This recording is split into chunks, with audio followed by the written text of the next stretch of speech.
샬롬 2023년 9월 14일 목요일입니다. 기도하겠습니다. 주님, 오늘도 주의 말씀으로 하루를 시작합니다. 사랑하는 주님, 더위가 물러가고 가을비로 대지를 적셔주시니 감사합니다. 저희들도 누군가 삶의 더위를 적셔줄 수 있는 가을비 같은 사람이 될 수 있을까요? 주님, 오늘 단 한마디, 단 하나의 행동만이라도 이 가을비 같게 하옵소서. 예수님의 이름으로 기도드립니다. 아멘. 오늘의 말씀은 에스라 6장입니다.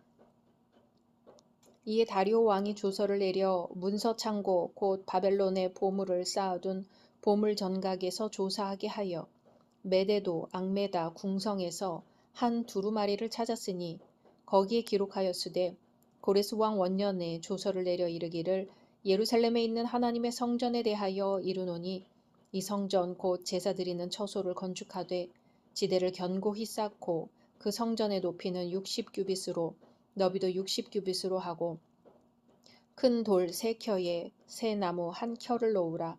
그 경비는 다 왕실에서 내리라. 또 느부갓네살이 예루살렘 성전에서 탈취하여 바벨론으로 옮겼던 하나님의 성전 금, 은 그릇들을 돌려보내어 예루살렘 성전에 가져다가 하나님의 성전 안 각기 제자리에 둘지니라 하였더라. 이제 유브라데강 건너편 총독 다뜨네와 스달보스네와 너희 동관 유브라데강 건너편 아바삭 사람들은 그곳을 멀리하여 하나님의 성전 공사를 막지 말고 유다 총독과 장로들이 하나님의 이 성전을 제자리에 건축하게 하라.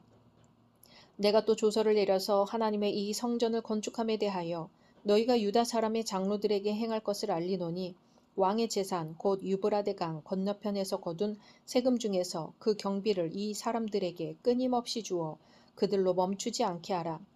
또 그들이 필요로 하는 것 곧 하늘의 하나님께 드릴 번제의 수송아지와 순양과 어린 양과 또 밀과 소금과 포도주와 기름을 예루살렘 제사장의 요구대로 어김없이 날마다 주어 그들이 하늘의 하나님께 향기로운 제물을 드려 왕과 왕자들의 생명을 위하여 기도하게 하라. 내가 또 명령을 내리노니 누구를 막론하고 이 명령을 변조하면 그의 집에서 들보를 빼내고 그를 그 위에 메어 달게 하고 그의 집은 이로 말미암아 거름더미가 되게 하라. 만일 왕들이나 백성이 이 명령을 변조하고 손을 들어 예루살렘 하나님의 성전을 헐진대 그곳에 이름을 두신 하나님이 그들을 멸하시기를 원하노라. 나 다리오가 조서를 내렸노니 신속히 행할지어다 하였더라. 다리오 왕의 조서가 내림에 유브라데강 건너편 총독 다뜨네와 스달보스네와 그들의 동관들이 신속히 준행하니라. 유다 사람의 장로들이 선지자 학개와 이또의 손자 스가랴의 권면을 따랐으므로 성전 건축하는 일이 형통한지라.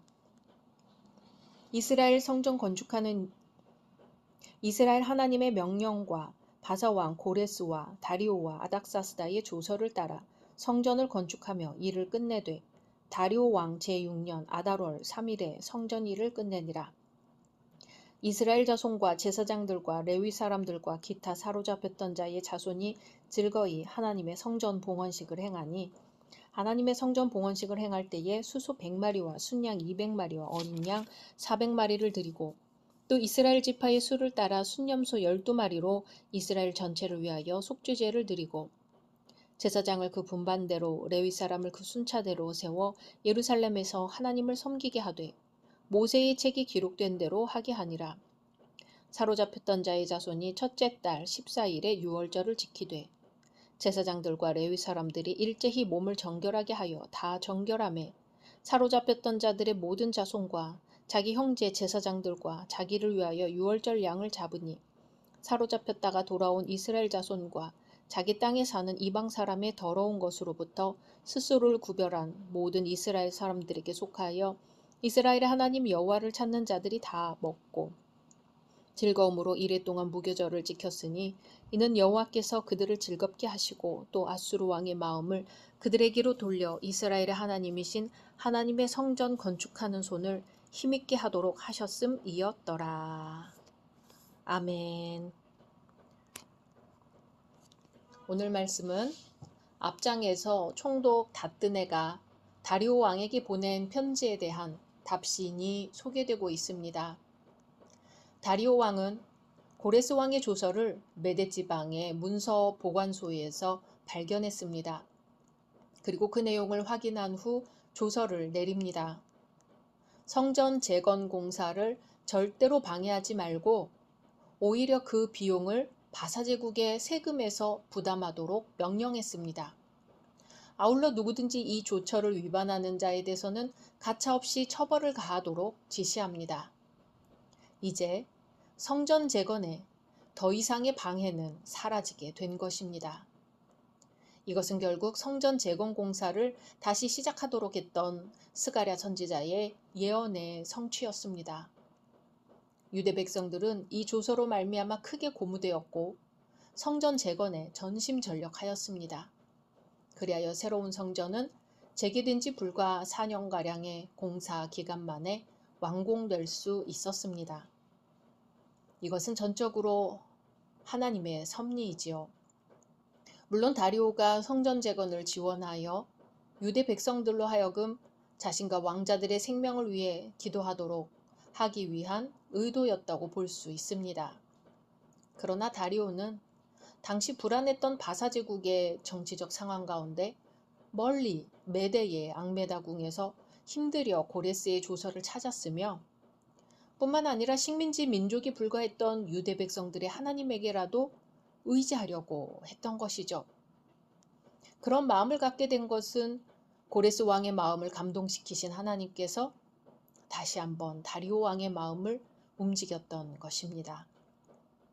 우리는 이것을 통하여 이방 왕들의 마음을 감동시켜서라도 결국에는 모든 것이 합력하여 하나님 나라에 유익하도록 만드시는 하나님의 섭리와 주권을 깨닫게 됩니다.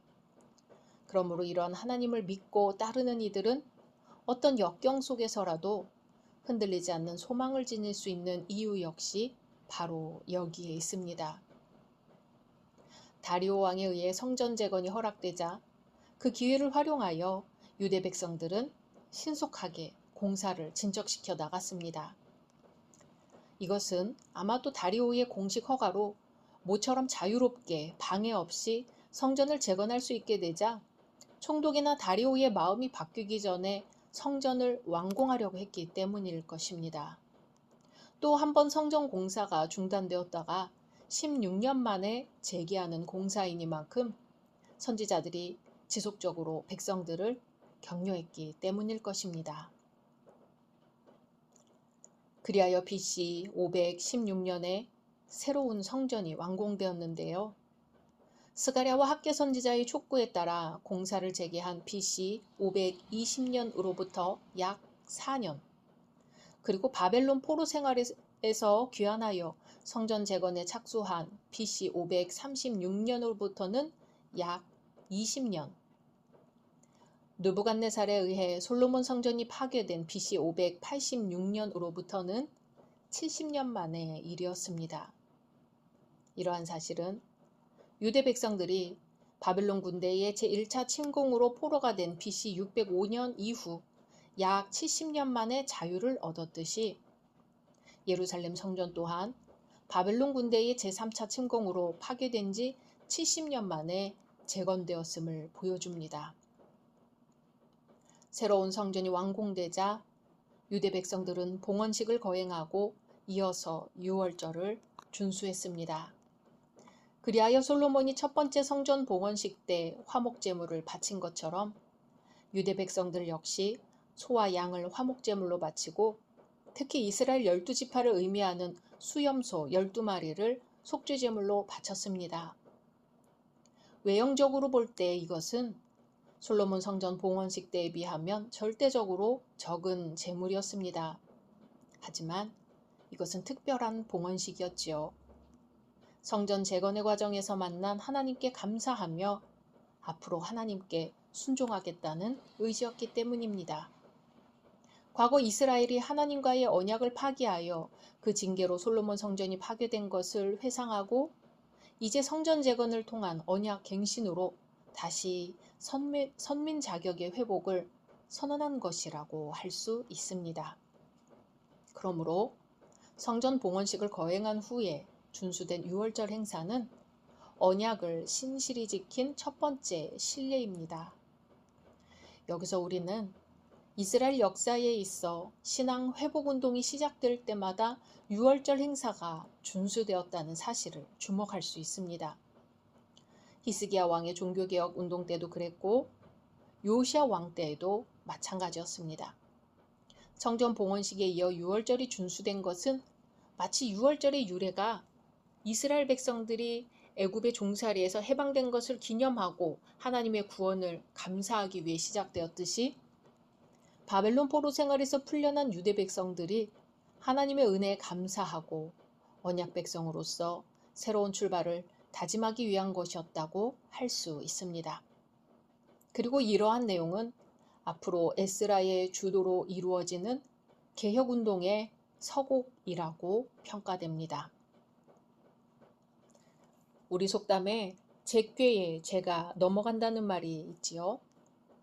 유브라데강 서부지역 관할 총독 다뜨네와 스달보스네와 그 동료들은 다리오 왕을 자기 편으로 끌어들여 이용하려다 도리어 그에게 당하고 맙니다.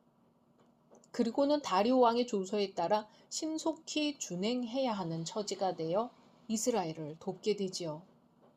그들의 악한 의도는 완전히 수포로 돌아갔습니다.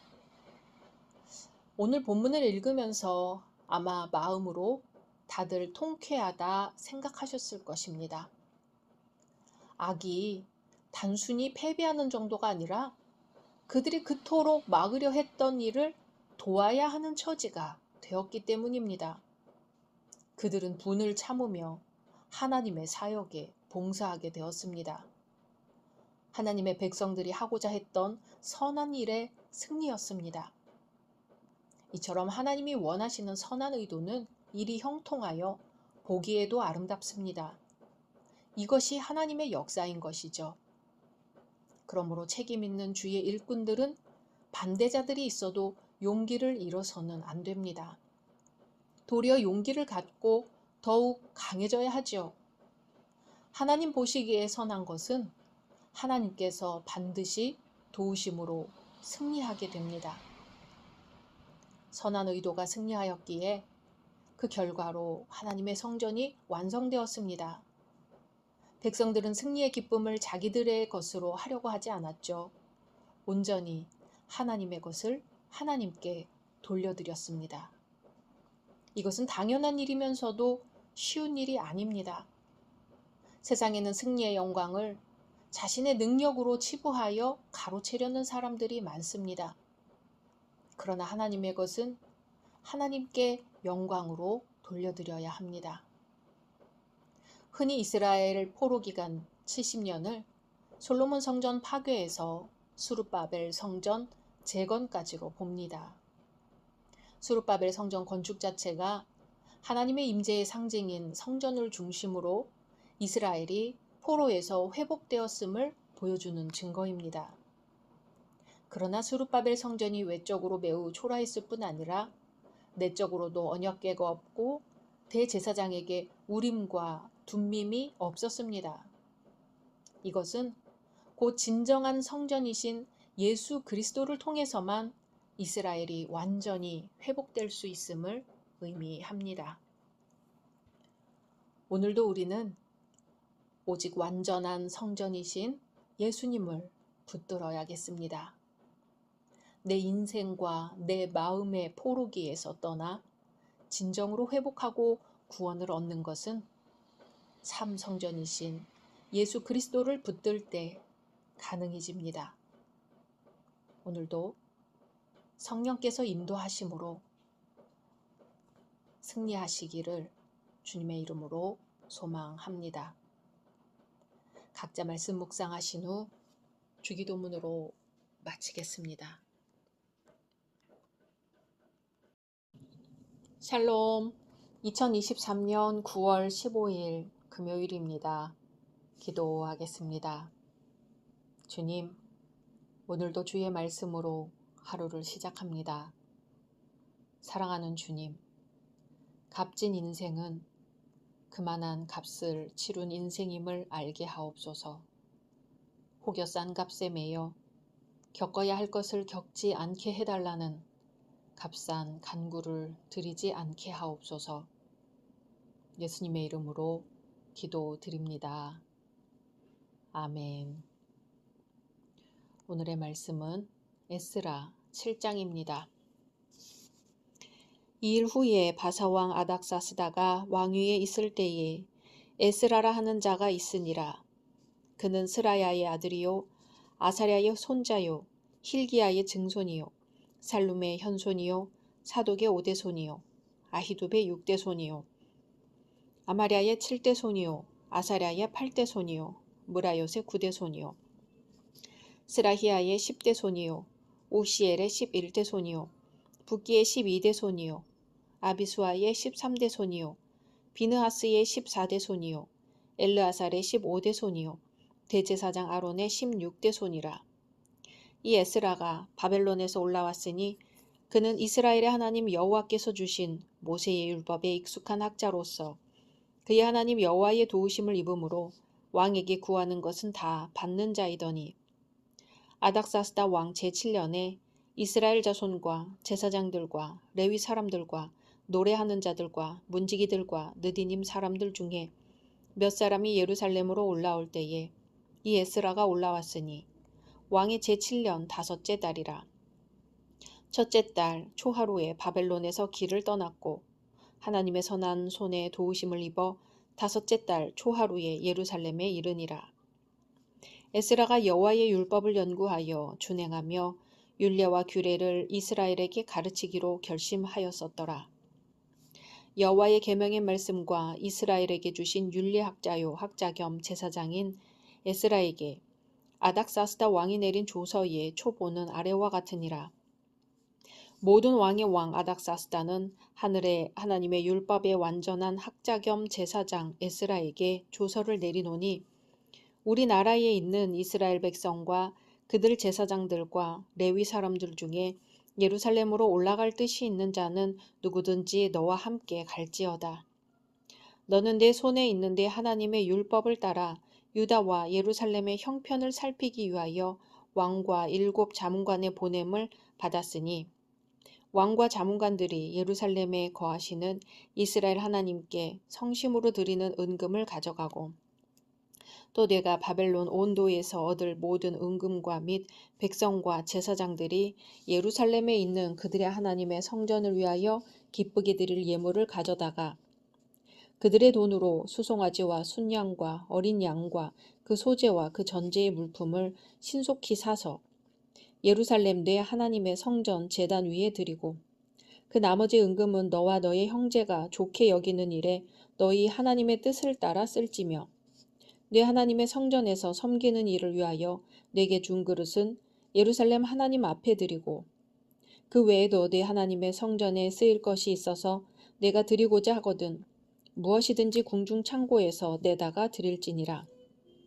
나 곧 아닥사스다 왕이 유브라데강 건너편 모든 창고지기에게 조서를 내려 이르기를 하늘의 하나님의 율법 학자 겸 제사장 에스라가 무릇 너희에게 구하는 것을 신속히 시행하되 은은 100달란트까지 밀은 100고르까지 포도주는 100밭까지 기름도 100밭까지 하고 소금은 정량 없이 하라. 무릇 하늘의 하나님의 전을 위하여 하늘의 하나님이 명령하신 것은 삼가 행하라. 어찌하여 진노가 왕과 왕자의 나라에 임하게 하랴.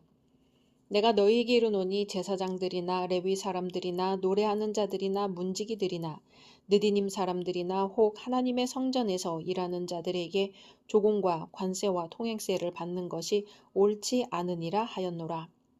에스라여, 너는 내 손에 있는데 하나님의 지혜를 따라 내 하나님의 율법을 아는 자를 법관과 재판관을 삼아 강 건너편 모든 백성을 재판하게 하고 그중 알지 못하는 자는 너희가 가르치라.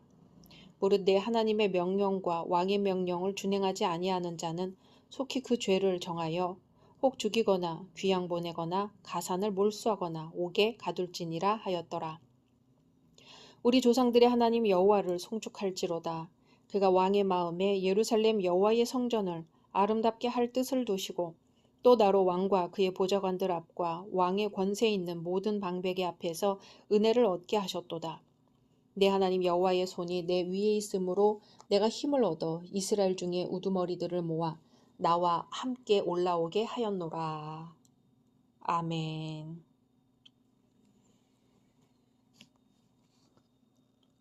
지금까지 에스라 1장에서 6장은 유대 백성들의 제1차 포로귀환과 성전 재건에 관한 말씀이었습니다.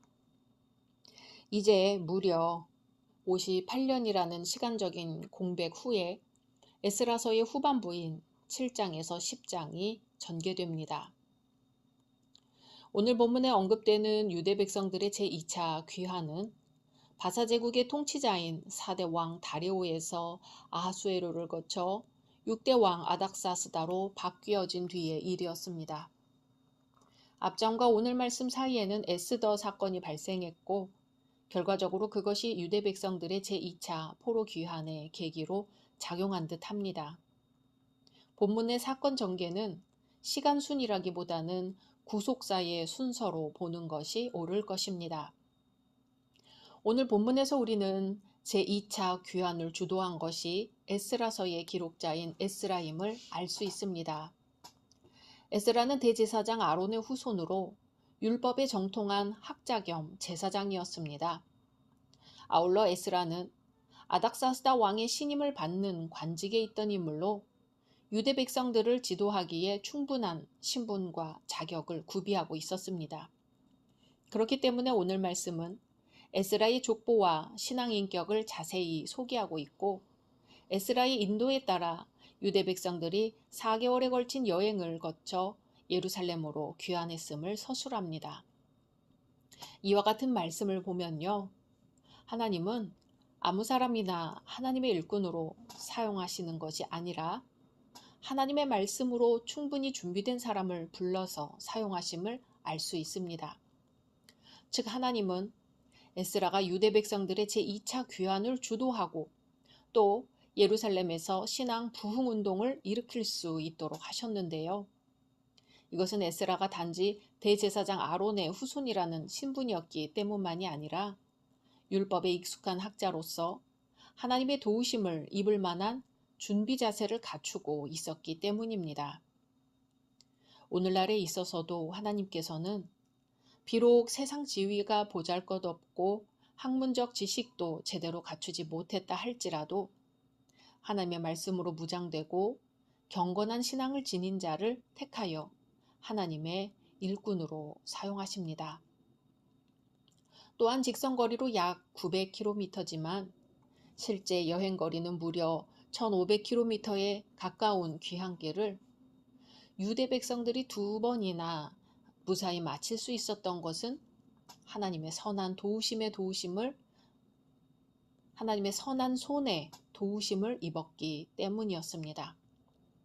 애굽을 떠나서 가나안 땅을 향해 가던 이스라엘 백성들은 험난한 광야에서 40년 동안 부족함 없이 하나님의 돌보심을 받았었지요. 그 하나님은 이번에도 에스라가 이끄는 험난한 여정도 지켜주신 것입니다. 이와 마찬가지로 하나님은 천성을 향해 믿음을 갖고 앞으로 나아가는 우리 성도들의 인생 여정 역시 언제나 도와주시며 보호해 주십니다. 그러므로 우리는 세상 끝날까지 친히 우리와 동행해 주시는 주님의 은혜를 누리며 날마다 천성을 향해 더 가까이 나아가는 자들이 되어야 할 것입니다. 한편 에스라가 예루살렘으로 귀환한 것은 바벨론에서보다 더 높은 지위를 차지하거나 안락한 생활을 하기 위해서가 아니었지요. 여호와의 율법을 연구하여 준행하며 율례와 규례를 유대 백성들에게 가르치기 위해서였습니다. 에스라와 같이 성도는 무슨 일을 하든지 하나님께 영광을 돌리고 교회의 덕을 세우며 다른 성도들에게 영적인 축복을 가져다 주기 위해 최선을 다해야 합니다. 매일매일 우리 자신이 무엇을 위해 일하며 살아가고 있는지 성찰하고 하나님께서 우리에게 바라시는 삶을 살고 있는지 늘 돌아봐야 할 것입니다. 다음으로 바사 제국의 아닥사스다 왕이 유대 백성들의 제2차 포로 귀환에 즈음하여 에스라에게 내린 조서의 내용이 소개되어 있습니다. 이미 바벨론에서부터 에스라를 신임하고 있던 아닥사스다 왕은 예루살렘으로 돌아가기 원하는 자라면 누구든지 데리고 갈 수 있도록 허락했으며, 또한 성전 제사 제도의 회복에 필요한 재정 지원도 아끼지 않았습니다. 그리고 제사장들과 레위인들과 성전 봉사자들에 대한 각종 세금을 면제시켜 줌과 동시에 팔레스타인 지방의 행정관과 사법관들을 임명할 수 있는 권한까지 에스라에게 부여했습니다. 만약 에스라가 귀환할 때 이러한 왕의 조서가 없었다면 팔레스타인 지역의 관리들과 이미 이방 문화에 동화된 유대인들을 실제로 통치하는 데는 많은 어려움이 있었을 것입니다. 왕의 조서는 에스라가 앞으로 개혁하는 데 큰 힘이 되어준 것이죠. 아닥사스다 왕이 왜 이렇게까지 에스라에게 호의를 베풀었을까 생각해 보면요. 단지 에스라에 대한 인간적 신뢰 때문만은 아니라는 걸 알 수 있습니다. 그 이면에는 유대 백성들을 사랑하시는 하나님의 의지가 분명히 작용했던 것이죠. 하나님은 다윗과 맺은 언약을 지키시고자 유대 백성들을 귀환시키시며 그들을 거룩한 백성으로 보존시키신 것이죠. 사실 에스라 4장에서도 아닥사스다 왕의 태도가 나왔었습니다. 그런데 4장에서 아닥사스다 왕은 성벽 재건과 관련하여 상당히 부정적이었습니다. 사마리아인들의 허위 고소를 전적으로 받아들여 성벽 재건을 중지시켰던 것이지요. 그런데 오늘 7장에 이르러서는 파격적으로 에스라와 유대인에게 유리한 조서를 반포하고 있습니다. 이것은 하나님의 역사 없이는 불가능합니다. 이것은 또 한편 에스라와 같이 하나님의 말씀에 온전히 순종하며 진실되고 의로운 삶을 영위하게 되면 하나님의 사역에 크게 쓰임을 받을 뿐 아니라 불신자들마저 감화시킬 수 있다는 사실을 확인할 수 있습니다. 어떤 이들은 경건하게 살아가는 것을 오해하여 마치 세상 사람들과 떨어져서 은둔 생활을 하거나 주위 사람들과는 상관없이 살아가는 것이라고 여깁니다. 하지만 하나님께서 바라시는 성도들의 삶은 불의한 세상 가운데서 빛과 소금의 역할을 감당함으로써 주위 사람들로 하여금 우리의 행실을 보고 하나님께 영광을 돌리게 만드는 것입니다. 우리 성도들에게 있어서 세상은 결코 정죄의 대상이 아니라 구원 사역의 대상으로 복음 전파의 일터라는 사실을 잊어서는 안 되겠습니다. 이제 아닥사스다 왕의 호의적인 배려로 유대 백성들을 이끌고 예루살렘으로 귀환할 수 있게 된 에스라는 그 모든 일이 하나님의 섭리와 은혜로 말미암은 것이라는 사실을 찬양했습니다. 여기서 소개되는 에스라의 찬양 속에는 하나님의 주권과 사랑이 함축적으로 표현되어 있는데요. 짧은 내용 속에 하나님은 이스라엘의 역사만 아니라 이방인의 역사까지도 주관하신다는 에스라의 고백이 담겨 있습니다.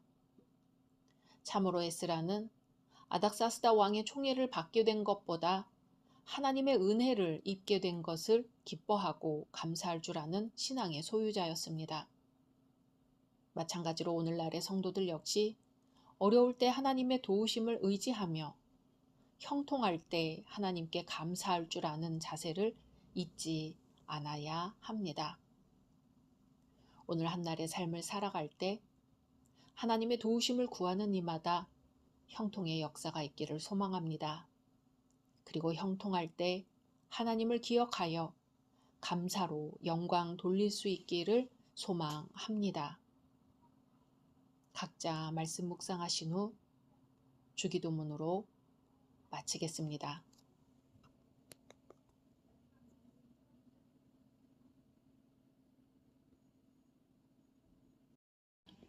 샬롬. 2023년 9월 16일 토요일입니다. 기도하겠습니다. 주님, 오늘도 주의 말씀으로 하루를 시작합니다.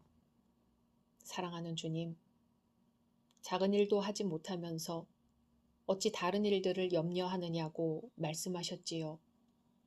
주님, 작은 일을 정직하게 행하게 하옵소서. 우리 앞에 있는 작은 일이 주님 보시기에 아름답게 하옵소서. 예수님의 이름으로 기도드립니다. 아멘. 오늘의 말씀은 에스라 8장입니다. 아닥사스다 왕이 왕위에 있을 때에 나와 함께 바벨론에서 올라온 족장들과 그들의 계보는 이러하니라. 비느하스 자손 중에서는 게르솜이요, 이다말 자손 중에서는 다니엘이요, 다윗 자손 중에서는 핫투스요, 스가냐 자손 곧 바로스 자손 중에서는 스가랴니, 그와 함께 족보에 기록된 남자가 150명이요. 바한 모압 자손 중에서는 스라히아의 아들 엘 여호에넨이, 그와 함께 있는 남자가 200명이요.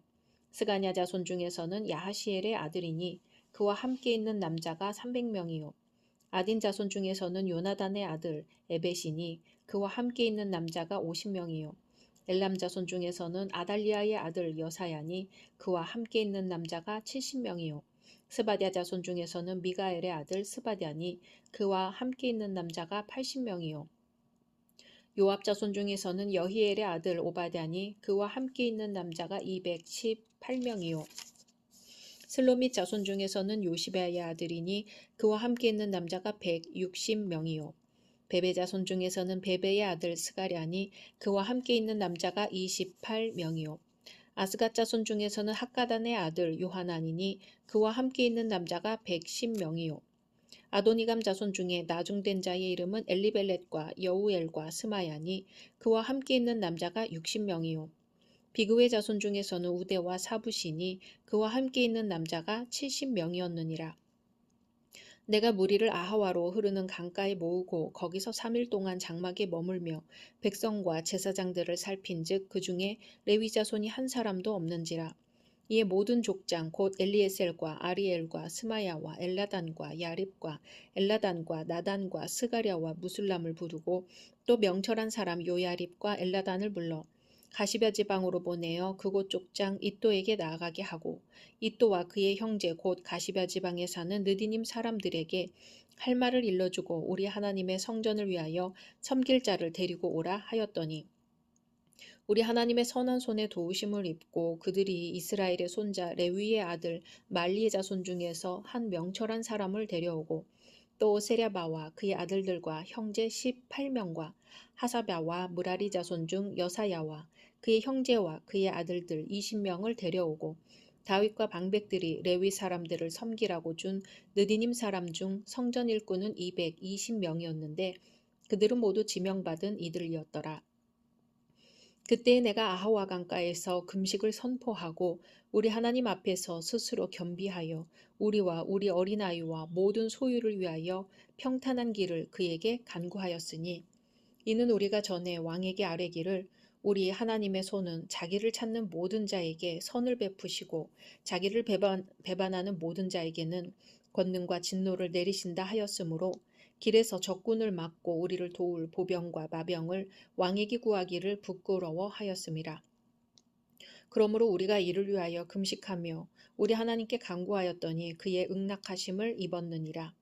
그때 내가 제사장의 우두머리들 중 12명 곧 세랴바와 하사랴와 그의 형제 10명을 따로 세우고 그들에게 왕과 모사들과 방백들과 또 그곳에 있는 이스라엘 무리가 우리 하나님의 성전을 위하여 드린 은과 금과 그릇들을 달아서 주었으니, 내가 달아서 그들 손에 준 것은 은이 650달란트요, 은그릇이 100달란트요, 금이 100달란트며 또 금잔이 20개라. 그 무게는 1000다리기요, 또 아름답고 빛나 금같이 보배로운 놋그릇이 2개라. 내가 그들에게 이르되 너희는 여호와께 거룩한 자요, 이 그릇들도 거룩하고 그 은과 금은 너희 조상들의 하나님 여호와께 즐거이 드린 예물이니, 너희는 예루살렘 여호와의 성전 골방에 이르러 제사장들과 레위 사람의 우두머리들과 이스라엘의 족장들 앞에서 이 그릇을 달기까지 삼가 지키라. 이에 제사장들과 레위 사람들이 은과 금과 그릇을 예루살렘 우리 하나님의 성전으로 가져가려 하여 그 무게대로 받으니라. 첫째 달 12일에 우리가 아하와 강을 떠나 예루살렘으로 갈새 우리 하나님의 손이 우리를 도우사 대적과 길에 매복한 자의 손에서 건지신지라. 이에 예루살렘에 이르러 거기서 3일간 머물고 제사일에 우리 하나님의 성전에서 은과 금과 그릇을 달아서 제사장 우리아의 아들 무레못의 손에 넘기니 비느하스의 아들 엘르아살과 레위 사람 예수아의 아들 요사밧과 빈누이의 아들 노아랴가 함께 있어 모든 것을 다 세고 달아보고 그 무게의 총량을 그때에 기록하였느니라. 사로잡혔던 자의 자손 곧 이방에서 돌아온 자들이 이스라엘의 하나님께 번제를 드렸는데 이스라엘 전체를 위한 수송아지가 12마리요 또 순양이 96마리요 어린 양이 77마리요 또 속죄제의 순념소가 12마리니 모두 여호와께 드린 번제물이라. 무리가 또 왕의 조서를 왕의 총독들과 유브라데 강 건너편 총독들에게 넘겨주매 그들이 백성과 하나님의 성전을 도왔느니라. 아멘. 에스라 2장에서는 수르바벨의 주도하에 이루어진 제1차 귀환자들의 명단과 숫자가 기록되어 있었지요. 오늘 본문에는 에스라의 주도하에 이루어진 제2차 귀환자들의 가계별 인원수가 소개되고 있습니다.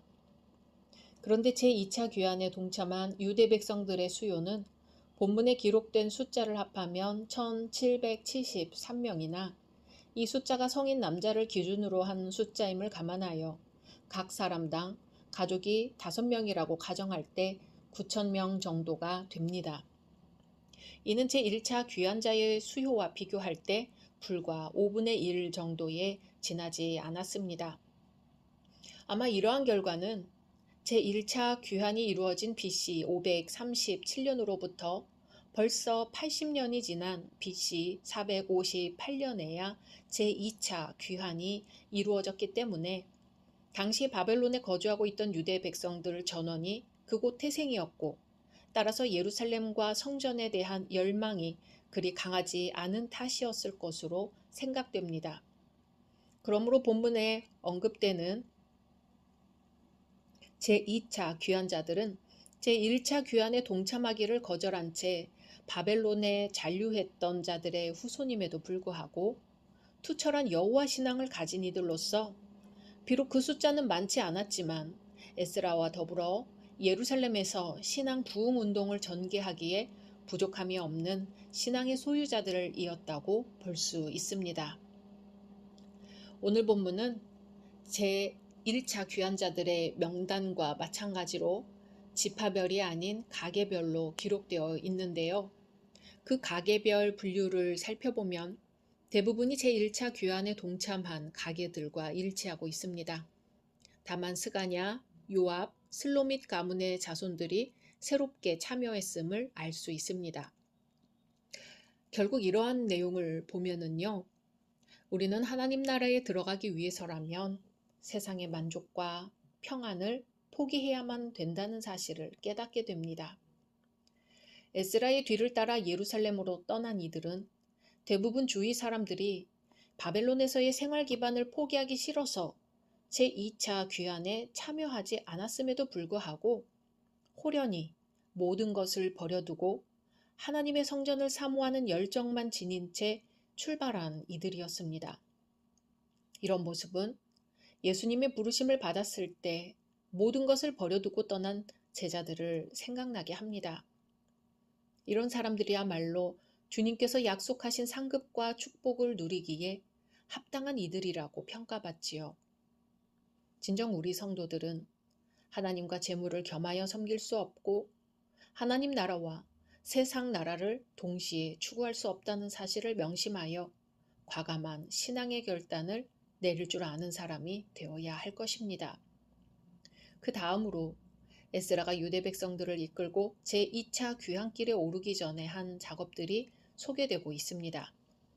크게 3가지로 구분될 수 있는데요. 첫째, 레위인들과 성전 봉사자들을 모집한 것. 둘째, 금식 선포와 기도. 셋째, 헌물 관리자를 선정한 것이 귀환에 앞서 이루어졌습니다. 이러한 것들을 보면 에스라가 얼마나 치밀하게 하나님의 일을 준비했으며 유대 백성들을 지도했는지 알 수 있습니다.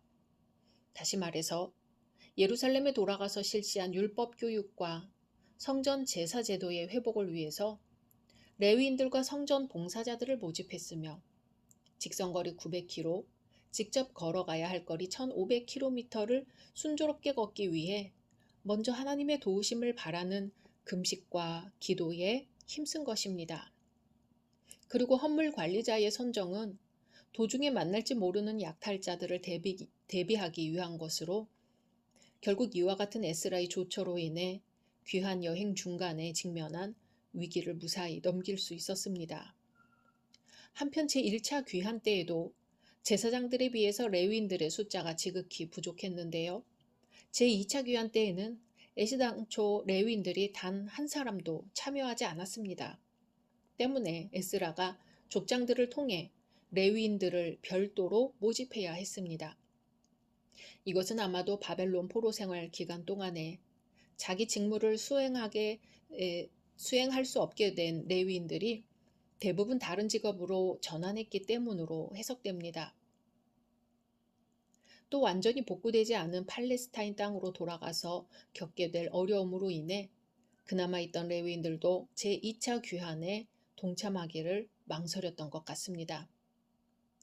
에스라의 이러한 준비 작업들을 보면은요, 세상적인 사업에서뿐만 아니라 하나님 나라의 사역에서도 치밀한 계획과 준비가 선행되어야 함을 알 수 있습니다. 비록 하나님의 인도하심과 보호하심을 확신하고 있던 에스라였지만 현실적인 준비와 점검에 결코 소홀하지 않았으며 금식과 기도를 통해 다시 한번 하나님의 도우심을 간구했습니다. 성도가 하나님을 전적으로 의지하여 모든 것을 주님의 손에 맡긴다는 것은 더 이상 자신이 아무 일도 하지 않는다는 의미가 아니라 도리어 자신은 최선을 다하되 그 결과를 하나님께서 선하게 이루어 주실 줄로 확신한다는 뜻입니다. 그리고 하나님께서 기뻐하시는 일을 훌륭히 수행하기 위해서는 훈련된 일꾼들이 필요함을 알 수 있습니다. 에스라가 레위인들의 숫자를 확인하고 그들을 별도로 모집한 것은 자신이 계획하고 있는 율법 교육과 성전 제사 제도의 확립에 아무 사람이나 사용할 수가 없었기 때문입니다. 레위 지파 사람들은 율법의 규정에 따라 조상 대대로 종교적 직무에 종사하던 사람들이었으므로 반드시 에스라는 그들의 도움이 필요했습니다. 오늘날도 하나님께서는 복음 전파와 하나님 나라의 확장을 위해서 철저히 훈련받은 일꾼들을 찾고 계십니다. 이제 에스라의 인도하에 귀환길에 오른 유대 백성들은 마침내 약 4개월 만에 예루살렘까지 도착할 수 있었습니다. 여행 도중 몇 가지 어려움들은 있었지만 하나님이 도우셨습니다. 그리하여 그들은 바벨론에서 갖고 온 헌물들을 성전에 바쳤으며 번제와 속죄제를 하나님께 드렸습니다. 하나님의 나라는 이미 존재하는 동시에 또한 날마다 새롭게 건설되는 것이기도 합니다. 에스라와 유대 백성들은 하나님 나라를 새롭게 건설하기 위해 오늘 3가지 헌신을 했습니다. 첫째는 자신을 드렸습니다. 하나님은 그의 나라를 위해 일하실 때는 먼저 사람을 부르시고 그들이 헌신하도록 결단하게 하셨습니다. 출애굽을 위하여는 모세를, 포로 귀환을 위하여는 에스라, 느헤미야, 수룹바벨 등을 부르시고 말씀 선포를 위하여는 무수한 선지자들을, 백성의 통치를 위하여는 왕들을 불러 세우셨습니다. 둘째는 기도로 헌신했습니다. 에스라는 사람의 모집이 끝나자 아하와 강가에서 금식을 선포하였습니다. 하나님의 모든 일의 시작은 기도로 시작하고 마무리하는 것이어야 합니다. 에스라의 금식 선포는 백성들을 영적으로 무장시키고 믿음으로 모든 일을 해내겠다는 의지의 표현이었습니다. 셋째는 물질로 헌신했습니다. 하나님의 것을 도적질하지 않고 잘 구분하여 드리는 것은 결코 쉽지 않으면서 대단히 중요한 것입니다. 그리고 드려진 것을 거룩하게 잘 관리하는 것도 소홀히 할 수 없는 임무입니다. 에스라는 자기에게 맡겨진 하나님 전의 보물들을 충성스럽게 관리하였습니다. 조심스럽게 공개적으로 다루었으며 목록을 만들어 철저함을 보였습니다. 사랑하는 열린 성도 여러분, 하나님께 헌신하기로 다짐하셨습니까? 무엇을 들여 헌신의 예표를 삼으시렵니까? 바로 나를 드리는 신앙을 고백하십시오. 예수께서 자기를 바쳐서 우리를 구하셨듯이 우리도 자신을 드려야 합니다. 주께서 일꾼을 찾으실 때 내가 여기 있나이다 하며 기도로 다짐하고 나의 모든 소유까지도 주께 드릴 수 있는 믿음 허락해 주시기를 소망합니다. 각자 말씀 묵상하신 후 주기도문으로 마치겠습니다. 샬롬, 2023년 9월 19일 화요일입니다. 기도하겠습니다. 주님, 오늘도 주의 말씀으로 하루를 시작합니다. 사랑하는 주님, 오늘 생수이신 예수 그리스도를 만나게 하옵소서. 생수이신 주님을 만나 오늘 우리 안에서 생수의 강이 흘러가게 하옵소서. 그리하여 생수의 강들이 합류하여 이 세상을 치유하게 하옵소서. 예수님의 이름으로 기도드립니다. 아멘. 오늘의 말씀은 에스라 9장입니다. 이 일 후에 방백들이 내게 나와 이르되 이스라엘 백성과 제사장들과 레위 사람들이 이 땅 백성들에게서 떠나지 아니하고 가나안 사람들과 헷 사람들과 브리스 사람들과 여부수 사람들과 암몬 사람들과 모압 사람들과 애굽 사람들과 아모리 사람들의 가증한 일을 행하여 그들의 딸을 맞이하여 아내와 며느리로 삼아 거룩한 자손이 그 지방 사람들과 서로 섞이게 하는데 방백들과 고관들이 이 죄에 더욱 으뜸이 되었다 하는지라. 내가 이 일을 듣고 속옷과 겉옷을 찢고 머리털과 수염을 뜯으며 기가 막혀 앉으니 이에 이스라엘의 하나님의 말씀으로 말미암아 떠는 자가 사로잡혔던 이 사람들의 죄 때문에 다 내게로 모여오더라.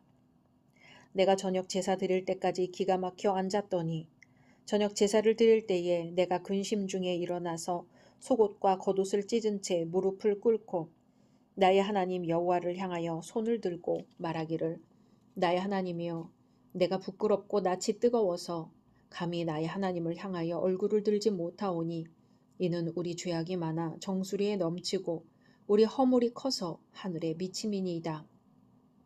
우리 조상들의 때로부터 오늘까지 우리의 죄가 심하매 우리의 죄악으로 말미암아 우리와 우리 왕들과 우리 제사장들을 여러 나라 왕들의 손에 넘기사 칼에 죽으며 사로잡히며 노략을 당하며 얼굴을 부끄럽게 하심이 오늘날과 같으니이다. 이제 우리 하나님 여호와께서 우리에게 잠시 동안 은혜를 베푸사 얼마를 남겨두어 피하게 하신 우리를 그 거룩한 처소에 박힌 못과 같게 하시고 우리 하나님이 우리 눈을 밝히사 우리가 종노릇 하는 중에서 조금 소생하게 하셨나이다.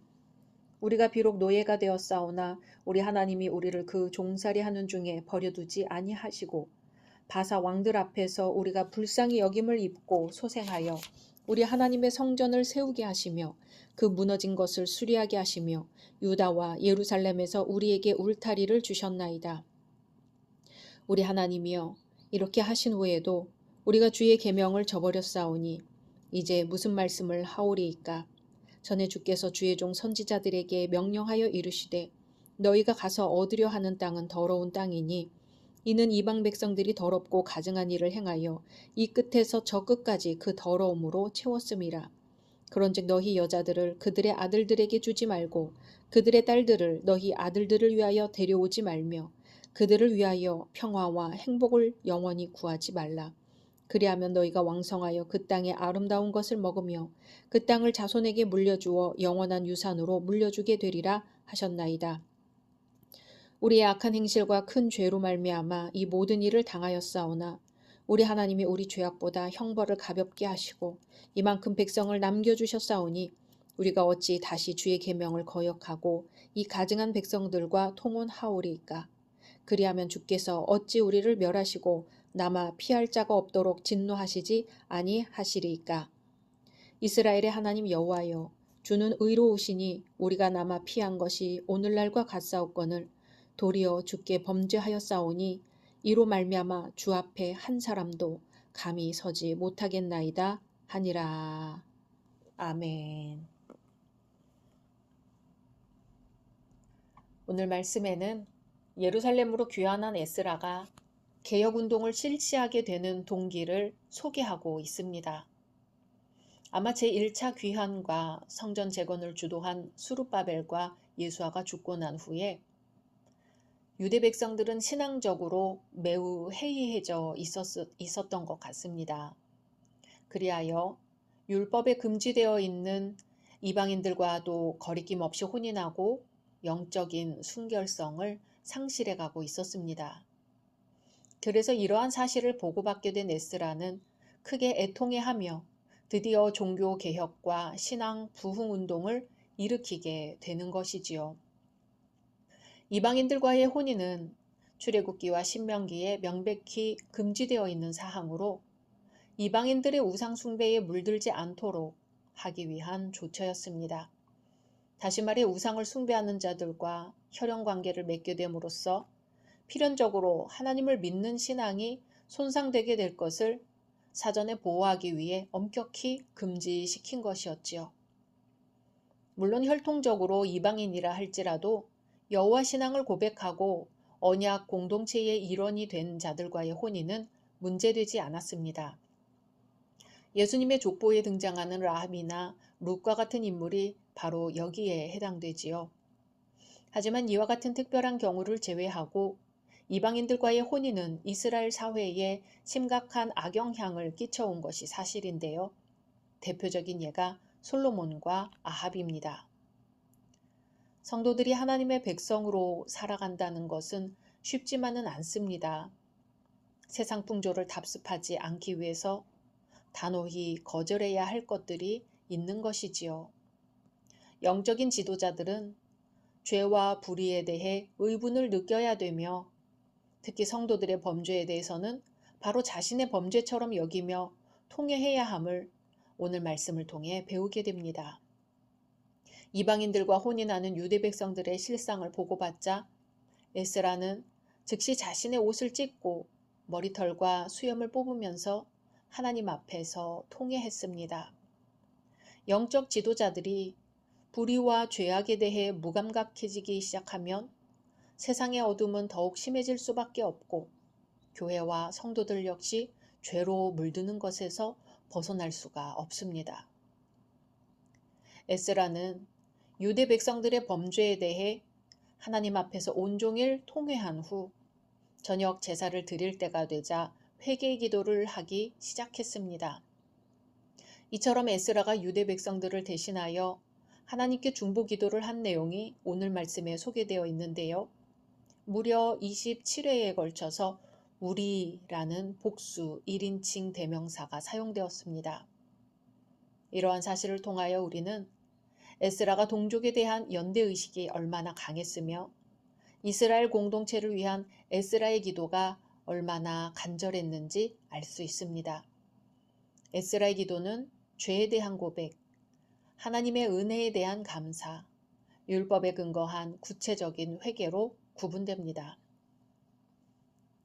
에스라의 기도는 느헤미야나 다니엘의 기도와 유사하며 율법의 행위로 하나님 앞에 의롭다 인정받을 수 없음을 일깨워줍니다. 에스라가 하나님의 의로우심을 찬양하면서 한 사람도 주님 앞에 서지 못하겠노라고 고백한 것은 인간의 전적 타락과 무능력에 관한 바울의 탄식을 생각나게 합니다.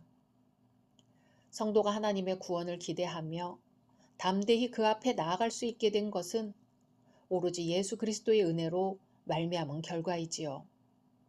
비록 에스라가 유대 백성들을 대신하여 하나님께 회개 기도를 드리기는 했어도 직접 죄를 용서할 수 있는 권한은 없었습니다. 에스라는 예수 그리스도의 그림자에 지나지 않았습니다. 그러나 영원하고 완전한 중보자이신 예수 그리스도께서는 허물과 죄로 죽었던 우리를 살리시고 하나님의 자녀가 될 수 있는 특권을 베풀어 주셨습니다.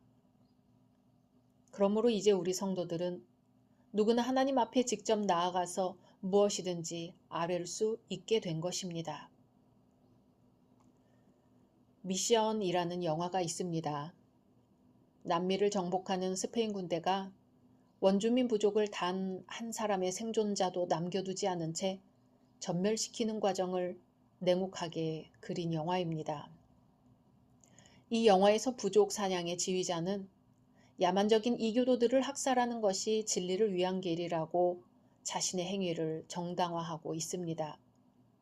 1492년 크리스토퍼 콜럼버스는 산살바도르 해안에 발을 들여놓으면서 스페인 깃발을 꽂은 것과 동시에 십자가를 꽂았습니다.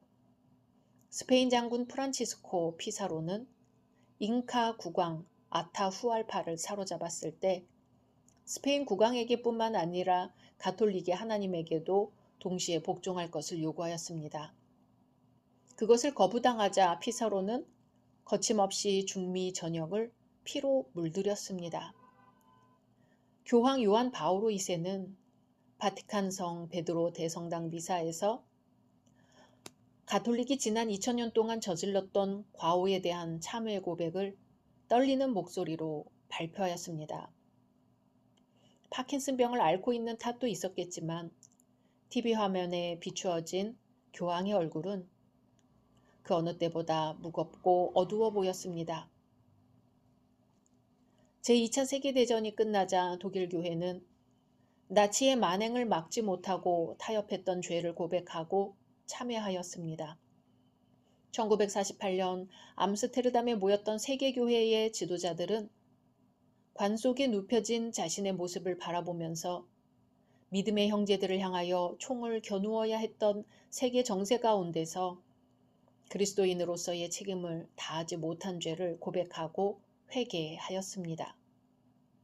1960년 4.19 학생의거가 터지자 몇몇 한국교회 지도자들이 독재자를 향하여 아니오를 말하지 못한 죄를 회개하는 글을 월간 기독교 사상에 실었습니다. 1980년 광주 민주화 운동이 터졌을 때도 교회 지도자들이 숨을 죽이며 회개의 눈물을 뿌렸습니다. 회개의 눈물과 기도는 참 신앙인이라면 없어서는 안 될 요소입니다. 더욱이 지도자라면 더더욱 자기 자신의 죄나 자기가 이끄는 사람들의 죄에 대해 민감하고 솔직해야 합니다.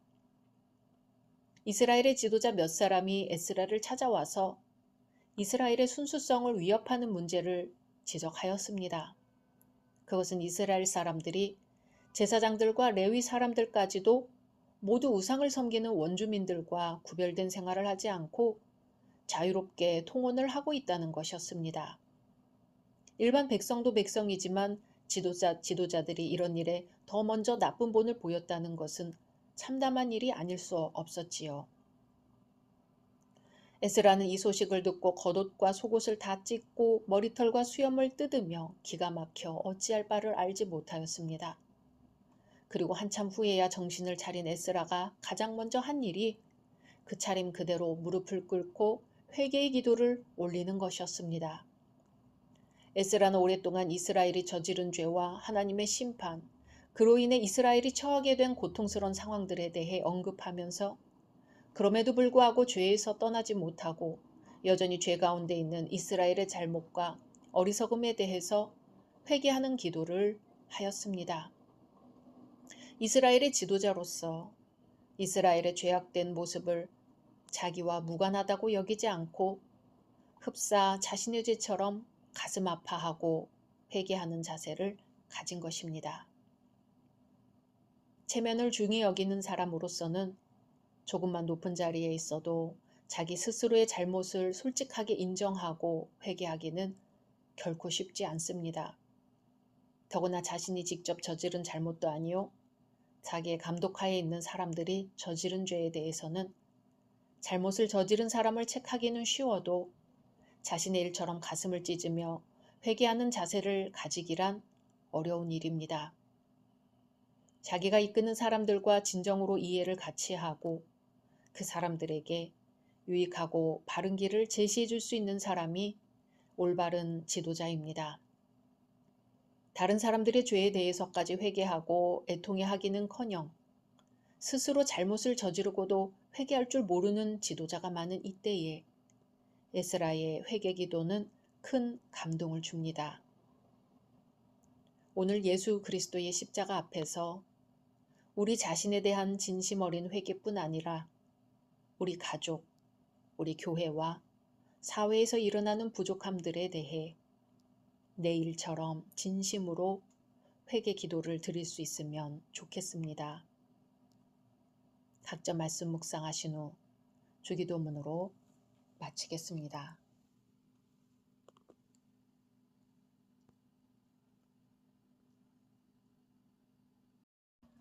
샬롬, 2023년 9월 20일 수요일입니다. 기도하겠습니다. 주님, 오늘도 주의 말씀으로 하루를 시작합니다.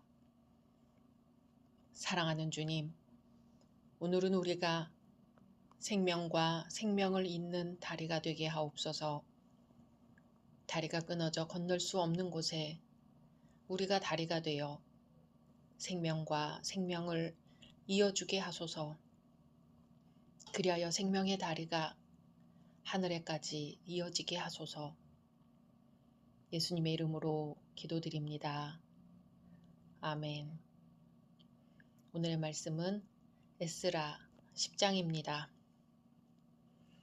에스라가 하나님의 성전 앞에 엎드려 울며 기도하여 죄를 자복할 때에 많은 백성이 크게 통곡하매 이스라엘 중에서 백성의 남녀와 어린아이의 큰 무리가 그 앞에 모인지라.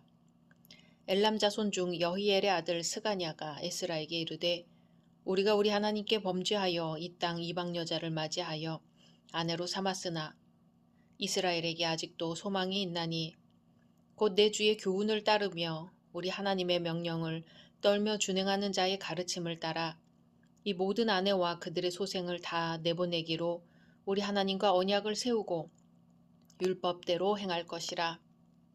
이는 당신이 주장할 일이니 일어나소서 우리가 도우리니 힘써 행하소서 하니라.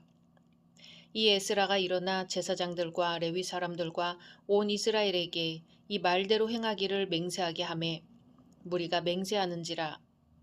이 에스라가 하나님의 성전 앞에서 일어나 엘리야십의 아들 여호하난의 방으로 들어가니라. 그가 들어가서 사로잡혔던 자들의 죄를 근심하여 음식도 먹지 아니하며 물도 마시지 아니하더니 유다와 예루살렘에 사로잡혔던 자들의 자손들에게 공포하기를 너희는 예루살렘으로 모이라. 누구든지 방백들과 장로들의 훈시를 따라 3일 내에 오지 아니하면 그의 재산을 정몰하고 사로잡혔던 자의 모임에서 쫓아내리라 하매 유다와 베냐민 모든 사람들이 3일 내에 예루살렘에 모이니 때는 9째 달 20일이라.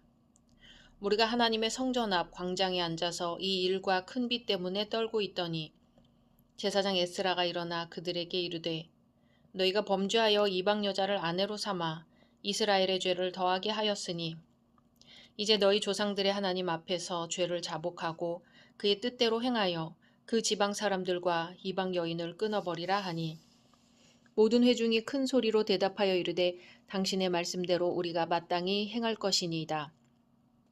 그러나 백성이 많고 또 큰 비가 내리는 때니 능히 밖에 서지 못할 것이요 우리가 이 일로 크게 범죄하였은즉 하루 이틀에 할 일이 아니오니 이제 온 회중을 위하여 우리의 방백들을 세우고 우리 모든 성읍의 이방 여자에게 장가든 자는 다 기한에 각 고을의 장로들과 재판장과 함께 오게 하여 이 일로 인한 우리 하나님의 진노가 우리에게서 떠나게 하소서 하나 오직 아사헬의 아들 요나단과 디과의 아들 야세야가 일어나 그 일을 반대하고 무슬람과 레위 사람 삽부대가 그들을 돕더라. 사로잡혔던 자들의 자손이 그대로 한지라. 제사장 에스라가 그 종족을 따라 각각 지명된 족장들 몇 사람을 선임하고 10째 달 초하루에 앉아 그 일을 조사하여 첫째 달 초하루에 이르러 이방 여인을 아내로 맞이한 자의 일 조사하기를 마치니라. 제사장의 무리 중에 이방 여인을 아내로 맞이한 자는 예수와 자손 중 요사닥의 아들과 그의 형제 마아세야와 엘리에셀과 야립과 그달랴라. 그들이 다 손을 잡아 맹세하여 그들의 아내를 내보내기로 하고 또 그 죄로 말미암아 순양 한 마리를 속건제로 드렸으며 또 인멜 자손 중에서는 하나니와 스바랴요 하림 자손 중에서는 마아세야와 엘리야와 스마야와 여히엘과 우시아요 바수울 자손 중에서는 엘료에네와 마아세야와 이스마엘과 느다넬과 요사밧과 엘라사였더라. 레위 사람 중에서는 요사밧과 시므이와 글라야라 하는 글리다와 브다히야와 유다와 엘리 에셀이었더라. 노래하는 자 중에서는 엘리아시비요 문지기 중에서는 살룸과 델렘과 우리였더라. 이스라엘 중에서는 바로스 자손 중에서는 라마와 이시야와 말기야와 미야민과 엘르아살과 말기야와 브나야요. 엘람 자손 중에서는 마따냐와 스가랴와 여히엘과 압디와 여레못과 엘리야요. 사뚜 자손 중에서는 엘류에네와 엘리아십과 마따냐와 여레못과 사밧과 아시사요. 베베 자손 중에서는 여호하난과 하나냐와 삽베와 아들레요.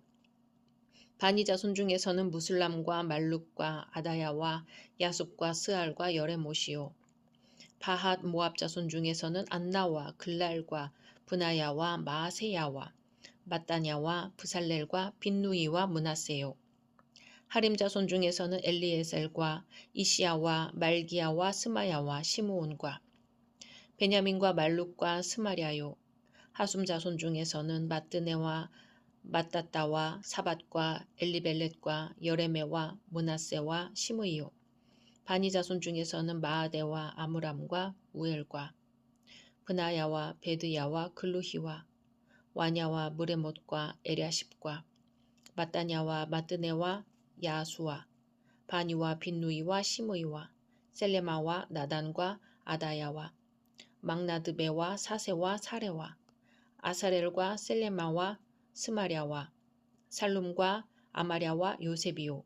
느보 자손 중에서는 여이엘과 마띠디야와 사밧과 스비네와 이또와 요엘과 브나야더라. 이상은 모두 이방 여인을 아내로 맞이한 자라. 그 중에는 자녀를 낳은 여인도 있었더라. 아멘. 앞장에서 에스라는 하나님 앞에서 통회하며 간절한 중보기도를 드렸지요. 이러한 에스라의 모습은 유대 백성들의 신앙 양심을 일깨워서 그들로 하여금 회개에 동참하도록 만들었습니다.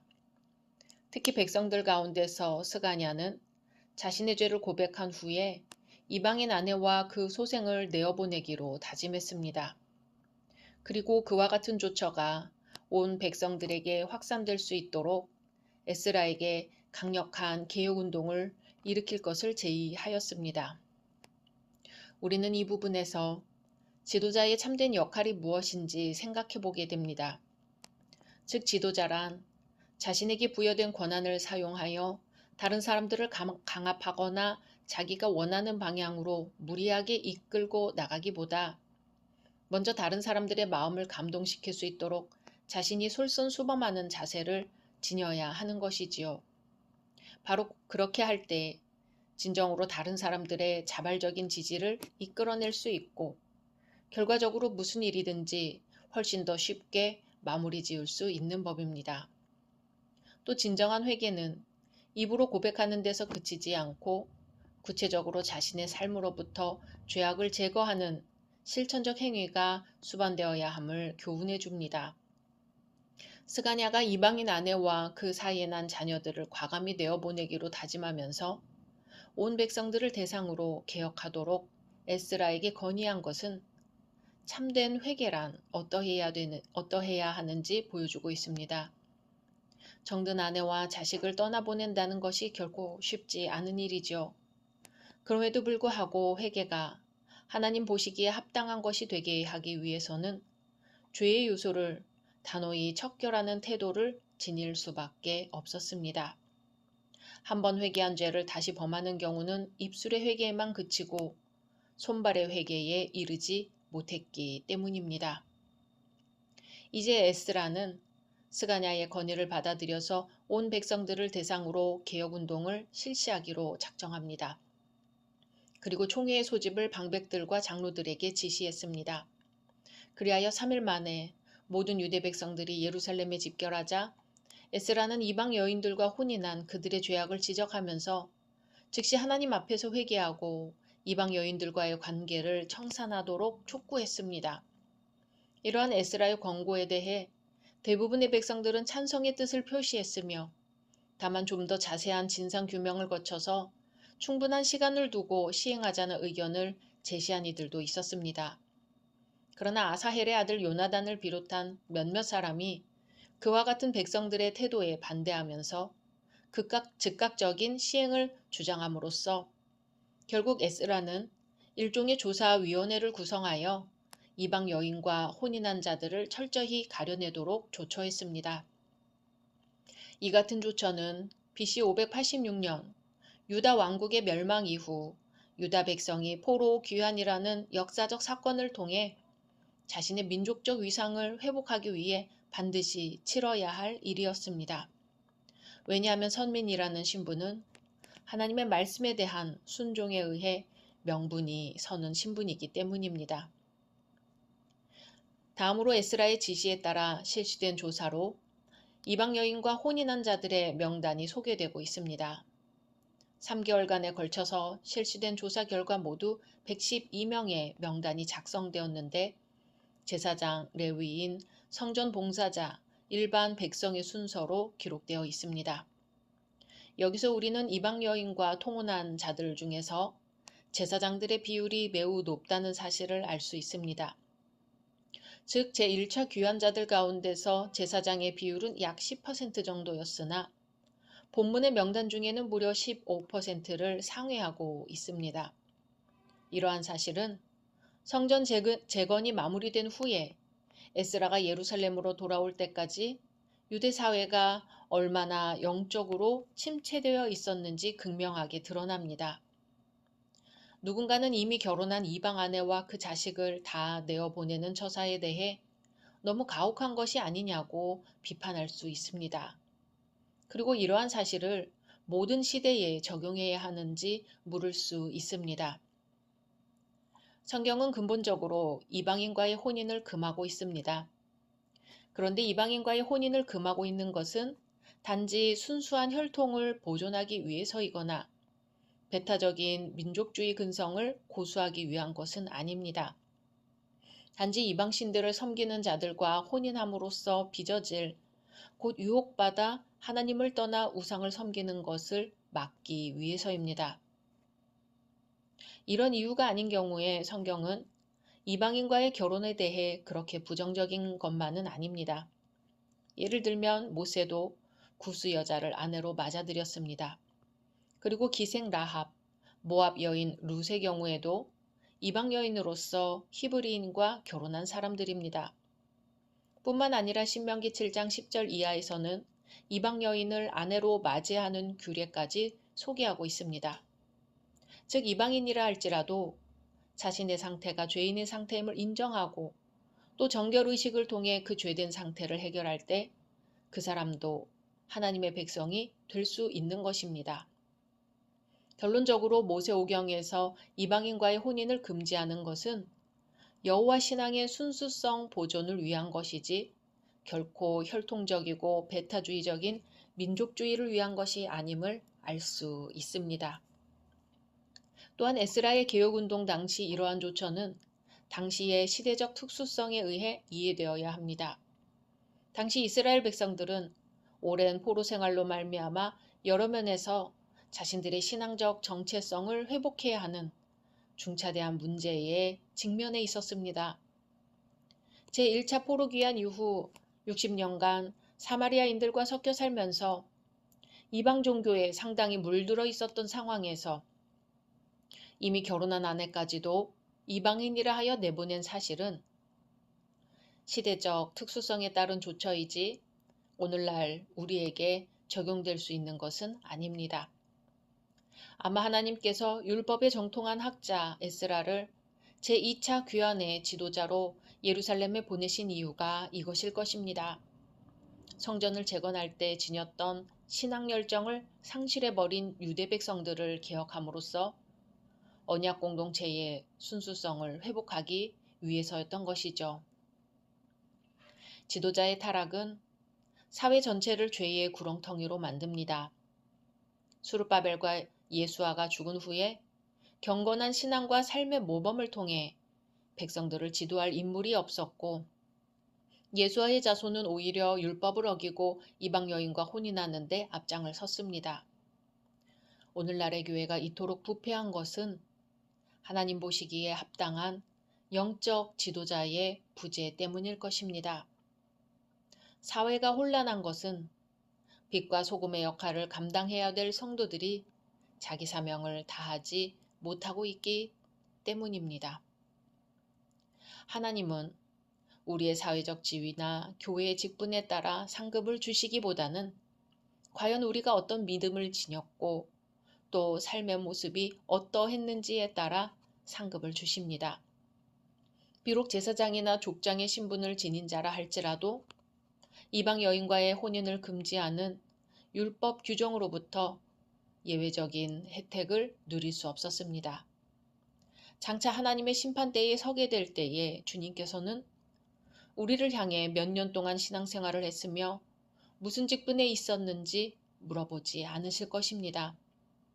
다만 어떤 믿음과 삶의 자세로 충성했는지 물어보실 것입니다. 그러므로 바로 이 순간에 과연 우리의 믿음이 하나님 보시기에 합당하며 주님을 기쁘시게 해드릴 만한 삶을 영위하고 있는지 살펴보아야 하겠습니다. 오늘도 오직 예수님을 만나시기를 소망합니다. 각자 말씀 묵상하신 후 주기도문으로 마치겠습니다.